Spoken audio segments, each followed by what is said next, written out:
So nagbabalik na naman tayo para sa isang panibagong video na kung saan maglalaro ulit tayo ng TCG Kart Simulator. So wag na natin ito patagalin, simulan na natin. Bago nga pala tayo mag-open na siya, papakita ko muna sa inyo. Kung mapapansin nyo yung ating glass display, linagay ko na dito. Tapos yung ating shelf, linagay ko na dito. Tapos nandito na rin pala si Boy Carl na nagtatrabaho sa atin. Then mamaya mag-open tayo. Tapos itong storage rack natin, linagay ko na dito para lagayin siya ng mga box na ganyan. Tapos yung ating play table, linagay ko na dito para hindi siya sagabal. So may binili rin pala tayo dito na lisensya. So ito yan, yung product license tray na nagkakalaga ng $500. So nabili na natin, then o-order na tayo dyan ng ito, add to cart na natin yan.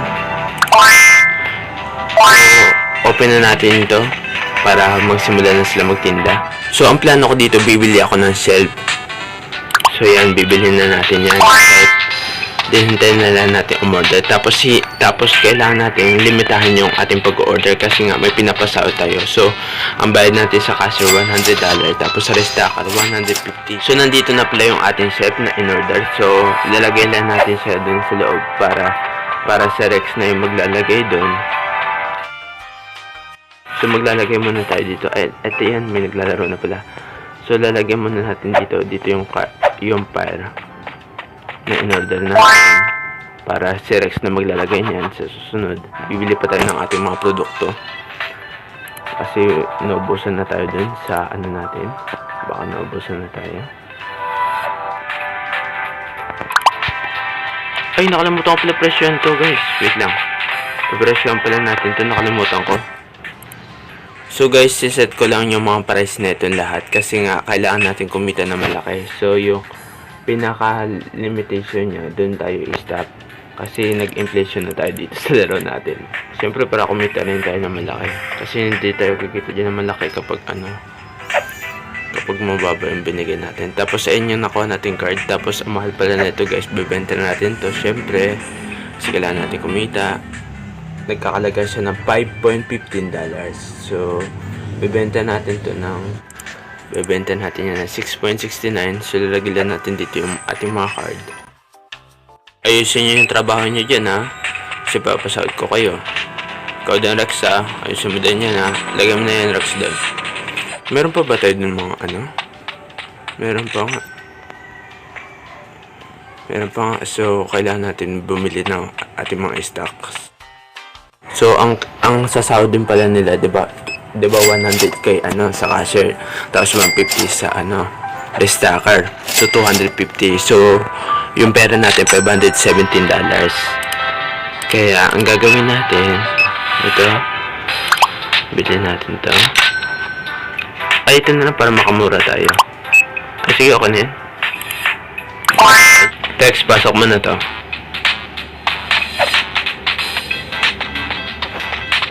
So, papanoorin na natin sila dito. Tapos, titingnan natin buksan to. Buksan nga natin to. Kahit mga tatlo. Then, open na natin. Kung ano malaman na ito. 0.49, 0.36, 0.54, 0.56. Stop lang ako guys kapag may nakuha ako maganda. Uy! 11.59 guys! Tama muna siguro yung nakakabukas natin. Tapos ibenta natin yung nakuha natin. Kasi ba yun? Ito ba yun? Ito. Benta natin to. Siyempre, mahal ibibenta natin. Tapos yung co-collection natin, siyempre yung mga mahal. Ito, lang to, 11.59 eh. Baka kapag nag-order tayo ng iba lisensya, magmahal, diba? Ayan, 15.6. So, malapit na tayo mag-1,000 pero hindi pa natin orderin yung ating checkout kasi kailangan natin bumili muna ng mga basic card packs. So, bibili tayo na ito. Dalawahin na natin. Pero na natin sa Rex magpasok para siya na lang maglagay doon. Kasi ang bago na Rex kumilos eh.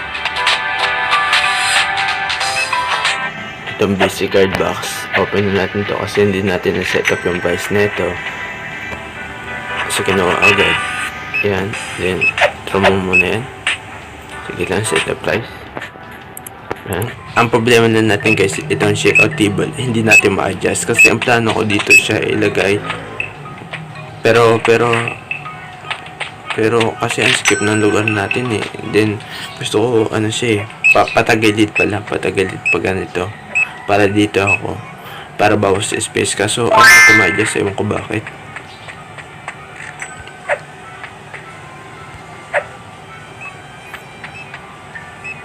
At yung guys, yung table pala bigla nawala na guys. Yun ay, at yun guys, yung table natin dito na sa ano. Ewan ko bakit kung ayaw na matanggal. Ang bag talaga. Natin siya tulungan magtapon kasi hindi niya kaya. Nagbabag talaga yung laro guys. Normal na naman yan. Kaya ayanan natin. Order lang tayo ng order dito guys. So bibili ulit tayo ng shelf. Wala ba dito yung pandalawaan? Ay, ito pa lang. Pandalawaan, 390 lang. Yan, bilhin natin. Kasi malaki naman yung kinikita natin dito sa ating laro. Kasi dahil sa benta natin.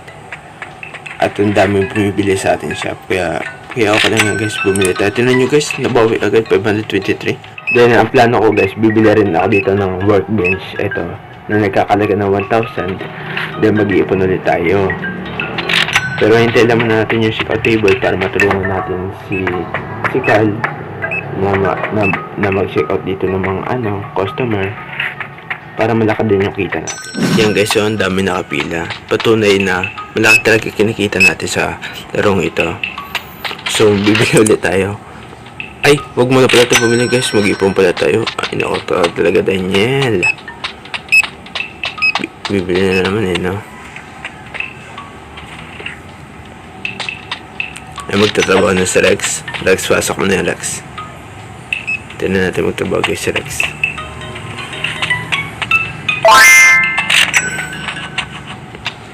Yan, nilagyan na Rex. Lagyan mo Rex. Tutulungan na lang natin guys magtapon si Rex kasi medyo nahihirapan siya. So, sundan lang natin si Rex.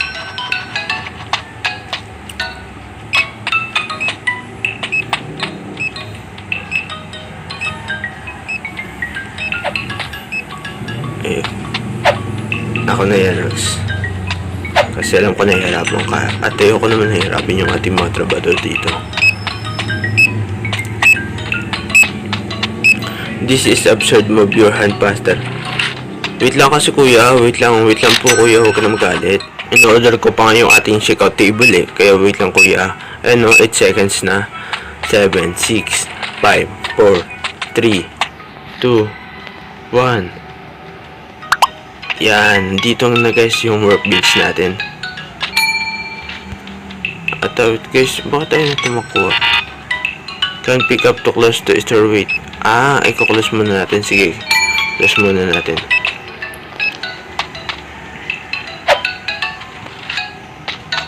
Then, lagay natin dito sa ating loob. Saan pa pwede ilagay? So, rotate natin. Wait guys, kailangan muna pala natin, dito muna natin. So, dito muna natin sa storage shop. Pwede ba dito? 8 lang. Time please, wait.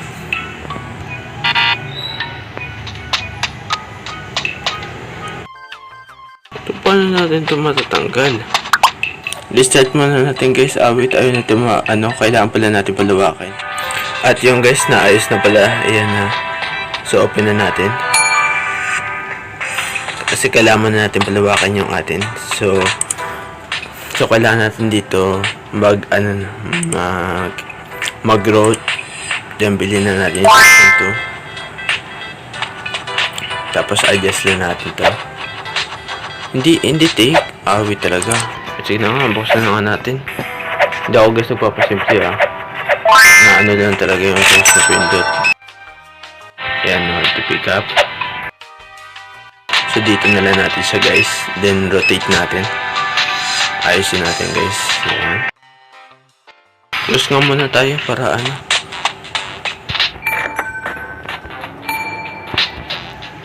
Close muna tayo kasi ayusin pa natin yung ating chop. Tapos yung itong checkout table, lipat natin. So dito siya guys. Kasya ba? Ito pwede naman dito ah. Kasya naman eh.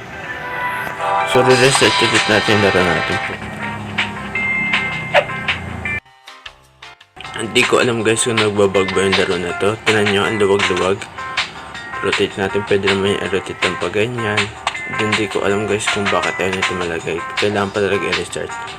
So, dito natin siya ilalagay guys. Tapos restart natin. Ayan yung ating sikat. Ang gulo kasi. Ewan ko bakit. Sige, ayan na natin. Tulak na natin. Nainis din ako eh. Ayaw ma-adjust eh. So, tayo na lang mag-a-adjust guys. Ayan, tutulak lang natin. Then ako na yan. Pwede na natin maana. So, open na natin yung shop. Try natin. Visit din ako guys eh. Hindi ko alam guys kung anong gagawin ko. Kung ayaw yan. Yung kanina ayaw eh. Ayan. Diyan na natin yan guys. Okay na yan. Hirapan tayo. Tapos yung ating last display dito na lang. Ayan, dyan muna. Pwede na tayo mag-check out dito.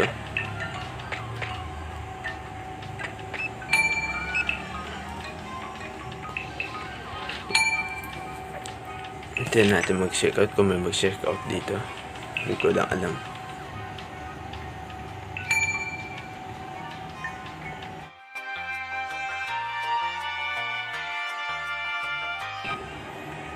At yung guys, wala talaga pong pila sa atin. So, ang ibig sabihin, mali. Nagawa natin.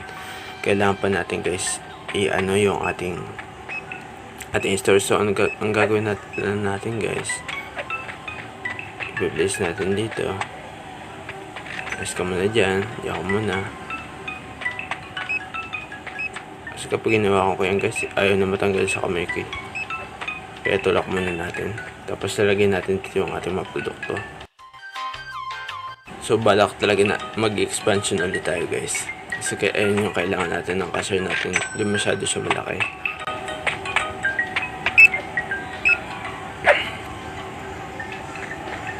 So, yung last display muna natin dito muna siguro siya kung pwede. Pwede ba dito sa storage? At bawal guys. So masyado malaki talaga guys yung ating nakakain ito.